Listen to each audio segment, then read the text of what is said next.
तो कामरेड साहब है, मैं बड़े महत्व की बातें मैं इनसे बुझने काम करूंगा, ये बड़े व्यक्तित्व के सुझाव। और मैडम तो मैंने बता दी है, इसकी कोठी है, इसका दाना पानी खाया, बाहर जाके दूंगा पूरा ना ले। तो टाइम आ गया है, टाइम आ गया, बाहर आ जाओ। नहीं तब बात तो कहीं बोल दो, बाहर आ जाओ। अब तो एक ऐसे वर्कर हो, अगर आप ना हो तो भिवानी भूखी मर जाए। देखो हमने सोशल वर्क में काम आगे आगे मिलते हैं। देखो हमें किरण चौधरी जी का आदर करते हैं, क्योंकि चौधरी बंसीलाल ने जो हरियाणा का विकास किया वो विकास पुरुष कहलाए हैं, और समानता के आधार पर बगैर भेदभाव के विकास किया। उनकी बड़ी विरासत है और हम इनकी भी कदर करते हैं। इन्होंने एक बात कही है कि भाई कांग्रेस पार्टी की लीडरशिप ने जिसको टिकट दी है वो पार्टी का निर्णय, हमें झंडा उठाए रखना चाहिए, लेकिन साथ में ये कहना चाहिए था भाजपा को हराना चाहिए और जम के हम कांग्रेस का उम्मीदवार का समर्थन करेंगे। ये बात खुल के नहीं आई, हमें निराशा। मैं कोई चापलूसी करने नहीं आया यहाँ, 10 साल से भाजपा ने आऊंगा। तो जो वहाँ पे कामरेड साहब का ना तो पिट्टा भरा ना मेरा पिट्टा भरा, ये भाषण मैंने सुना, कामरेड साहब ने सुना, तो कामरेड साहब से जानने का काम करूंगा कि सर इस भाषण के अब क्या मायने निकलेंगे कार्यकर्ताओं के अंदर, क्या मायने जाएंगे सर अखबार के माध्यम से जनता के बीच में, और क्या मायने सर अब राव दान सिंह के लिए बनेंगे कांग्रेस पार्टी के प्रत्याशी, वो देखते हुए। देखिए, चौधरी बंसीलाल ने हरियाणा का समान रूप से विकास किया है, हम उनका बहुत रिस्पेक्ट करते हैं, और चौधरी सुरेंद्र सिंह ने भी अपने पिता के पद चिन्हों पर चलते हुए आगे बढ़ने का काम किया था, और उनकी मृत्यु के बाद भिवानी जिले को बहुत नुकसान हुआ है राजनीतिक तौर पर। और मेरे पिताजी का तो पुराना संबंध था इनके से, चौधरी सुरेंद्र सिंह के साथ है, और वो एक बात कह के गए थे, भाई आप कामरेड रहो, लेकिन इस परिवार पर कभी आफत आए, कोई दुखी दिन आए तो आप जरूर जाके आना। मेरी चौधरी किरण चौधरी के साथ बहुत हमदर्दी है और मैं इनको बहुत सम्मान देता हूँ। आज भी सुबह मैंने बात की थी कि आपकी बेटी को टिकट नहीं दिया गया, कोई बात नहीं, कांग्रेस की अंदरूनी अपना तरीका है, और आप बीजेपी को हराने का ही काम करें, क्योंकि कांग्रेस पार्टी के सच्ची सिपाही। हरियाणा विकास पार्टी को भी आपने कांग्रेस में मर्ज करवा था, एक समय में आपने पहल की थी, और कोई ऐसी बात ना कहना जिससे वर्कर डिमोरलाइज हों, क्योंकि लोग भाजपा को इस समय हराना चाहते हैं। उसने 10 साल में किसान मजदूर को बहुत परेशानी दी है, और हमारी बेटियां किस तरह से उनके जो ने छाती पे पैर रख के पुलिस ने दनादन जाति की है, हमारी हरियाणा की बेटी के साथ है, और किसानों के साथ 13 महीने। किसान मजदूर कभी भाजपा को माफ नहीं करेंगे। तो मुझे उनका भाषण, हालांकि वो ठीक बोली है काफी हद तक, कि भाई हम कांग्रेस पार्टी की सच्चे सिपाही हैं और कांग्रेस पार्टी हमारी नस नस में है, ये ठीक है, मैं समर्थन करता हूँ, लेकिन एक शब्द भी उन्होंने भाजपा के खिलाफ नहीं बोला। पिछले 10 साल में भाजपा ने जो कारनामे किए हरियाणा में, उन्होंने एक शब्द भी उनके खिलाफ नहीं बोला। मुझे अफसोस है इस बात का, मैं अपनी नाराजगी छिपा नहीं पाया। मैंने वहां भी उनको कह दिया कि मैडम जी मैं संतुष्ट नहीं हूँ आपकी बात से, और उन्होंने कम से कम मेरी इच्छा नहीं, जनता की इच्छा है कि उन्होंने कहना चाहिए भाई हम कांग्रेस पार्टी के सच्चे सिपाही हैं, ये हमारा अंदरूनी मामला है, किसको टिकट मिलती है किसको नहीं, ये हाईकमांड की जिम्मेवारी है, हम बीजेपी को हराएंगे। एक एक कार्यकर्ता बीजेपी को हराने के लिए तैयार हो जाएगी। तो आज की भाषा थी, वो आज की भाषा से लगता कि कांग्रेस जिताने वाली थी या राव दान सिंह जिताने वाली थी कामरेड साहब, या फिर भाजपा को हराने वाली भाषा थी? नहीं, आज की भाषा जब मैं मानता हूँ, भाई मुझे कोई गलत ना ले, जो वर्कर थे उनमें मोरल बूस्टिंग नहीं हुई। सच्ची जो विरासत है चौधरी बंसीलाल की आज के टाइम, वो भाजपा को हराने से ही बचेगी। भाजपा के साथ या उससे, उसके प्रति नरमी या भाषा इस्तेमाल ना करें उसके खिलाफ, उससे नहीं बचेगी। और वर्कर, मैं तो ये समझता हूँ, मैं देख रहा था वर्कर को, वर्कर में कोई हौसला नहीं आया। एक बात सही है कि वर्कर चौधरी बंसीलाल का, चौधरी सुरेंद्र सिंह का, इवन किरण चौधरी का भी बहुत रिस्पेक्ट करते हैं और बहुत आशा के साथ वो आए थे, लेकिन जिस तरीके का पोजर हुआ है जाने अनजाने में, उससे वर्कर में मतलब एक बड़ा उत्साह नहीं गया है। हालांकि उन्होंने कहा भी मीटिंग करेंगे, सबके साथ बातचीत करेंगे, कोई फैसला लेंगे, ये भी उन्होंने कहा। तो आज की मीटिंग से, आज की बातों से क्या निकल के आएगा? देखो, मैं तो ये समझता हूँ कि किरण चौधरी ने बीजेपी को हराने के लिए यहाँ काम करना चाहिए। और चौधरी बंसीलाल की विरासत और उनके वर्कर और उनकी राजनीति तभी मजबूत होगी जब वो एडी चोटी का जोर लगा करके भाजपा को हराएं। यहाँ तो आज का काम क्या हराने का था या जिताने का आज का मुझे मतलब निराशा हुई है, मुझे कम से कम मेरे को तो निराशा हुई था? है। आज की बात तो लगता नहीं कमल साहब कि कांग्रेस के नेता को हराने का वो था भाषण था। नहीं, सीधे तौर पर तो नहीं था, लेकिन वो जो भाषा थी उनकी वो मुझे भी पसंद नहीं आई। वो भाजपा के खिलाफ नहीं थी, बल्कि विद इन कांग्रेस के ऊपर ही वो आपस में बातचीत थी।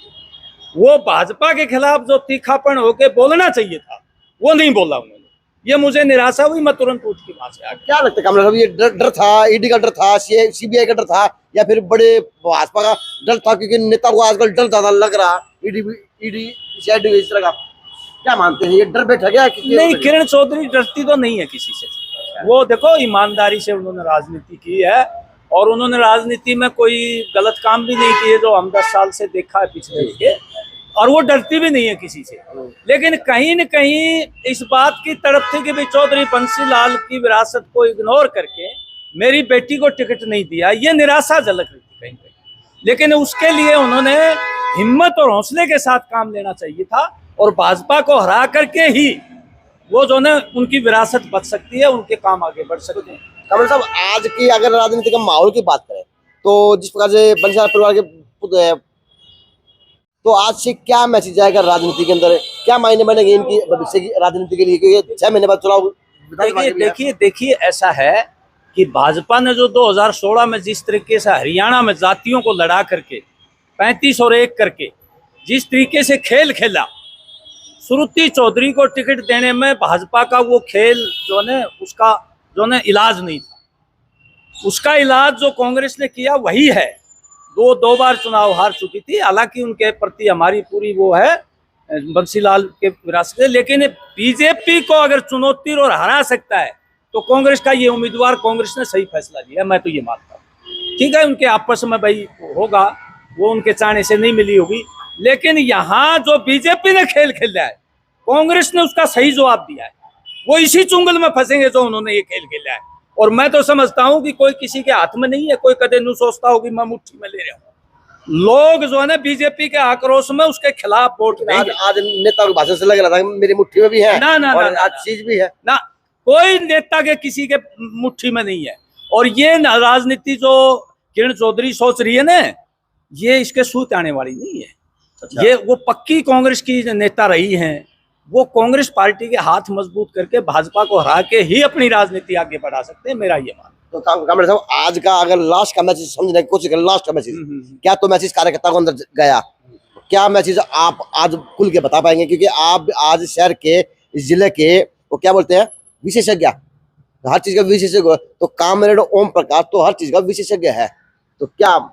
देखिए, मुझे ये लगा कि कहीं न कहीं किरण चौधरी में गुस्सा है, लेकिन गुस्से को इस तरह से प्रकट करना, इस गुस्से से कांग्रेस को कितना नुकसान हो? ये ठीक नहीं मानता, मैं ठीक नहीं मानता।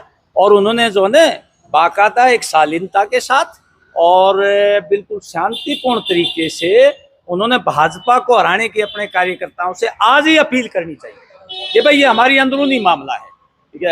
श्रुति को टिकट मिले, दान सिंह को टिकट मिले, डजंट मैटर। आज हमें लोकतंत्र बचाना है, संविधान बचाना है और किसान मजदूर की रोजी रोटी और जनता की एकता बचाना है। आज हमें भाजपा को हराना है, ये कहना चाहिए। लगता नहीं कि कांग्रेस पार्टी ने भी इन नेता को दरकिनार से कर दिया?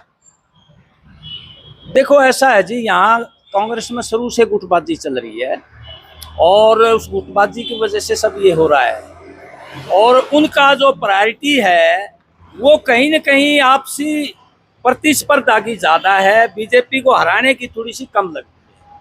लेकिन बीजेपी को अगर नहीं हराएंगे तो सब खुटे लाइन लगे जाएंगे। तो अब राव दान सिंह के लिए जीत का क्या श्रेय मान सकते हैं, पैमाना मान सकते हैं, और भाजपा की राह कितनी और आसान होगी? क्योंकि किसान नाराज है, कमेरा वर्ग नाराज है, मजदूर नाराज है, आप जैसे कामरेड नाराज है, पटवारी नाराज है, कलरक नाराज है, यानी कोई नून लगता नहीं कि कोई साथ होगा। लेकिन आज की, देखिए, पहले तो मैं ये अपील करूंगा किरण चौधरी से कि वो ठंडे दिमाग से सोच के भाजपा का विरोध करें और कांग्रेस के कैंडिडेट को ईमानदारी से उसकी सपोर्ट करके उसको जिताएं, और कम से कम अपने हलके में तो जरूर जिता के भेजें। दूसरा मैं ये कहना चाहता हूँ, मैं इंडिया गठबंधन क्या क्या ऐसी बातों से नेता जीत पाएंगे कांग्रेस के? जिस तरह आज प्रदेश के बड़े लीडर बात करनी शुरू कर दी, आज की बात मीटिंग कोई बात नहीं, ये दुर्भाग्यपूर्ण है। लेकिन हम तो एक बात बताते हैं भाई, हमारी तो भारत की कम्युनिस्ट पार्टी मार्क्सवादी है। तो लगता नहीं कांग्रेस साहब और भी आज तो कमर खोद दी। नहीं नहीं, राजनीति में ऐसा नहीं है, ऐसा नहीं है, ये होता रहता है, इतनी ज्यादा वो जोने नहीं है। हम तो भारत की कम्युनिस्ट पार्टी मार्क्सवादी की तरफ से हरियाणा की 10 सीटों में हम चुनाव नहीं लड़ रहे, लेकिन हम हर गांव में हर जगह जाएंगे और जनता से अपील करेंगे कि एक फांसीवादी तानाशाही पार्टी जो दोबारा लोकतंत्र नहीं बचेगा देश में, चलो हाँ, इसको हराओ।